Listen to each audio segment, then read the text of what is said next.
فاذكروني أذكركم واشكروا لي ولا تكفرون يا أيها الذين آمنوا استعينوا بالصبر والصلاة إن الله مع الصابرين. Dan jamaah sekalian rahimakumullah, permasalahannya penyakit hati kalau tidak diobati sama dengan badan, kan semakin parah, semakin bertambah. Bagaimana kalau kemudian nanti hati menjadi, naudzubillah min dzalik, tertutup dengan semua penyakit? Setelah itu iman pun akan rusak. Ya, nasihat pun tidak bermanfaat. Sekarang alhamdulillah kita bersyukur, kita dengarkan nasihat meskipun kita banyak kekurangan. Kita dengarkan nasihat, kita masih mau menyadari, oh ternyata saya perlu memperbaiki diri. Oh saya harus bertobat kepada Allah. Ini kan menunjukkan di hati kita masih ada celah kebaikan. Tapi coba kita lihat contoh orang yang punya penyakit hati yang kemudian tidak berusaha diperbaikinya. Orang-orang munafik. Naudzubillah min dzalik. Di zaman Rasulullah Sallallahu Alaihi Wasallam, Allah sebutkan di dalam Al-Quran di awal-awal surat Al-Baqarah, mereka itu apa? Fi qulubihim maradun fazadahumullahu maradha. Di dalam hati mereka ada penyakit. Sudah jelas tanda-tanda penyakitnya. Ya, tidak senang beribadah, tidak cinta kepada Allah dan Rasulnya. Membaca Al-Quran merasa ingin cepat-cepat berhenti, kalaupun baca terpaksa. Ini penyakit hati pasti. Di dalam hati mereka ada penyakit dan Allah menambah parah penyakit mereka. Coba kita bayangkan, orang-orang munafik di zaman Rasulullah Sallallahu Alaihi Wasallam itu bertemu dengan Nabi Muhammad Sallallahu Alaihi Wasallam, Nabi Allah yang paling mulia, hamba Allah yang paling bertakwa, yang paling mulia akhlaknya, yang paling lemah lembut dalam nasihatnya, apalagi kurangnya. Nabi Muhammad Sallallahu Alaihi Wasallam ketika mendidik para sahabat radhiyallahu taala anhum ajmain, mereka menjadi generasi yang paling utama. Kenapa? Karena pendidiknya adalah Nabi yang terbaik, pengajar yang terbaik. Hati mereka terbuka. Karena hati mereka bersih, kebaikan-kebaikan mudah masuk. Allah Subhanahu wa taala berfirman dalam Al-Qur'an di surat Ali Imran, "Wa kaifa takfuruna wa antum tutla alaikum ayatullahi wa fiikum rasuluh." Wahai para sahabat, kekufuran itu, kekafiran jauh dari kalian. Tidak mungkin kalian kufur. Iman kalian pasti kuat. Kenapa? Karena atau dalam keadaan kalian dibacakan di hadapanmu ayat-ayat Allah dan di kalangan kalian ada Rasulullah Sallallahu Alaihi Wasallam. Jadilah mereka generasi yang terbaik.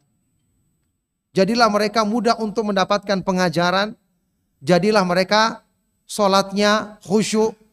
Jadilah mereka orang yang tidak takut bersedekah, mengeluarkan harta di jalan Allah. Jadilah mereka orang-orang yang rajin berzikir, rajin membaca Al-Quran, rajin sholat malam, sholat tahajud. Kenapa? Ibadahnya nikmat. Nasihat mereka jadikan sebagai sebaik-baik yang mengisi hati dan jiwa mereka. Semua kebaikan mendukung. Tapi di saat yang bersamaan, di zaman itu juga ada orang-orang munafik. Tetap juga mereka mendengarkan petunjuk Nabi Muhammad SAW. Bahkan ayat Al-Quran diturunkan, mereka juga dengarkan, hadir. Tapi kenapa golongan ini celaka? Orang-orang munafik ini. Jawabannya satu, hatinya tertutup. Tidak bermanfaat nasihat. Al-Quran yang demikian sempurna petunjuknya tidak bisa masuk ke hati mereka.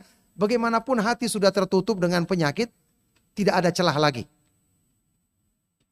Perhatikan di dalam surat Muhammad Sallallahu Alaihi Wasallam, Allah menyebutkan tentang orang-orang munafik. Hati mereka yang terkunci sehingga tidak bisa mengambil manfaat dari Al-Quran. Afala yatadabbarunal Qur'ana am ala qulubin aqfaluha. Apakah mereka tidak bisa merenungkan makna Al-Qur'an atau memang hati-hati mereka yang telah terkunci? Jadi jamaah sekalian rahimakumullah, di sini kita ketahui kenapa para ulama mengatakan hati yang tertutup diliputi penyakit yang mungkin awalnya kecil, lama-kelamaan karena dibiarkan tidak diobati, itu adalah musibah terbesar yang Allah berikan kepada manusia di dunia. Musibah terbesar. Ya, ada pernyataan dari salah seorang ulama terdahulu, Imam Malik bin Dinar rahimahullah taala, yang mengatakan, ma duriba abdun bi'uqubatin a'dhama min qasawatil qalbi. Tidaklah seorang hamba ditimpakan musibah, Allah timpakan musibah atau bencana di dunia ini yang lebih besar ya dibandingkan musibah yang berupa qasawatil qalbi, hati yang tertutup, hati yang diliputi dengan penyakit yang menutupinya.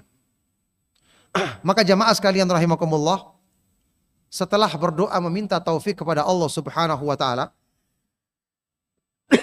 karena dialah yang maha kuasa membolak-balikan hati manusia, sebab utama untuk mengobati penyakit hati, bahkan membersihkan dari dasarnya, adalah dengan mengenalkan hati kita tentang keimanan, utamanya tentang mengenal nama-nama Allah Subhanahu wa taala yang maha indah dan sifat-sifatnya yang maha tinggi lagi maha terpuji. Dengan sebab inilah seorang hamba akan benar-benar hatinya akan tunduk kepada Allah. Semakin dia mengenal Allah, semakin dia takut, semakin dia bertakwa, semakin dia cinta kepada Allah dan semakin sempurna ibadahnya. Allah Subhanahu wa taala berfirman, "Innama yakhsyallaha min ibadihi al-ulama." Sesungguhnya hanyalah yang takut kepada Allah dengan sebenar-benar rasa takut di antara hamba-hambanya hanyalah orang-orang yang berilmu. Kata Imam Ibnu Katsir dalam tafsirnya, ay al-ulamaul arifuna bihi. Orang yang berilmu, orang yang mengenal Allah. Orang yang mengenal makna nama-nama Allah Subhanahu wa taala yang maha indah dan sifat-sifatnya yang maha tinggi, yang maha sempurna.